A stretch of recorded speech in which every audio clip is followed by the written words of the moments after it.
are witnessing are real critical of the education system in the world.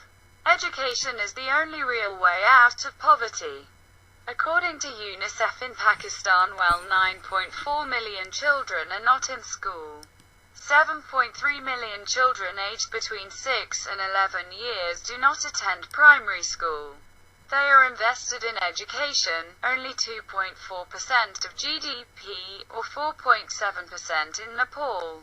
A public school system is characterized by a 10.9% of the schools not constructed properly, by 37.7% of schools without a garden, by 33.9% of schools without water drinking, by 59.6% of schools without electricity. Pakistani women have less access to schools. 56% of the female population in Pakistan over the age of 10 are illiterate, compared to 31% of the male population. 10. Illiteracy. Men in the world today is 19%. Female illiteracy in the world today is 34%. In Afghanistan, Burkina Faso, Mali, Nepal, Nigeria, Pakistan and Yemen, about 3/4 of the girls has not completed any level of education. In Bangladesh, Guinea, Morocco and Senegal the number does not exceed half.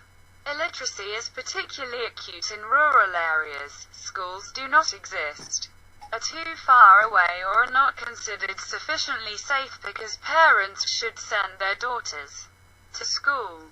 The study and culture are the basis of a civil society composed of individuals responsible, mature and self-aware, which must ensure the right to education for poor children. Studying means widen their experience, faced with different situations. Learn to reason and experience other cultures and situations. In the world, the right to education is violated in many countries and are still 57 million children without access to primary education. In particular, the right to education is violated with a clear discrimination against female individuals. It often happens that the boys and girls have to leave school for several reasons. Many are forced to work, despite his young age. Others are threatened by armed conflict or other emergencies, refugee children. Others do not have the ability to access to the school because they are too poor.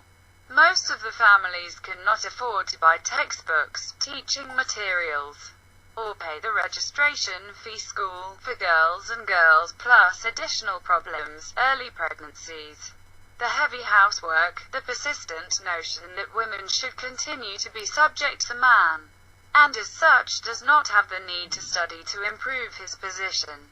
A typical example, the story of Malala, the young Pakistani student who in 2012 suffered an attack by the Taliban for having wanted to defend the right to education for girls and girls of Swat Valley in Pakistan.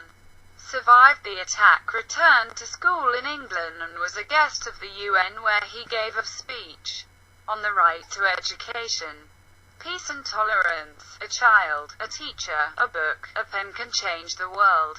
Malala was then delivered to the UN Secretary General a petition of 4 million signatures collected online to ask the leaders of the world funds for new teachers, classrooms, books and the immediate stop to the exploitation of children in the workplace, to forced marriages and child trafficking because you can really ensure universal primary education by 2015. Sometimes a school miles away from home. Sometimes atmospheric factors forcing thousands of girls to abandon the dreams. It's also an economic issue. In the world, how many broken dreams of many girls and girls, each with its own history, but united by the same desire to sit on the benches of a school, to be able to emancipate themselves, to be untied from the prejudices and the total subordination to man. Redeemancy finally recognized what is their right, like the males. Nothing stops the desire to learn. The situation will not change as long as they are violating the rights of all children in the study. Education is the atomic bomb of the poor, those who have no voice. Of all those who believe that we can do justice, and social organizations must have as its first task, is to do justice. Where there are financial difficulties, without the financial support of the state, the families do not have the opportunity to give their children what they deserve: books, pens, notebooks, and this creates a vicious cycle of voluntary poverty, discrimination,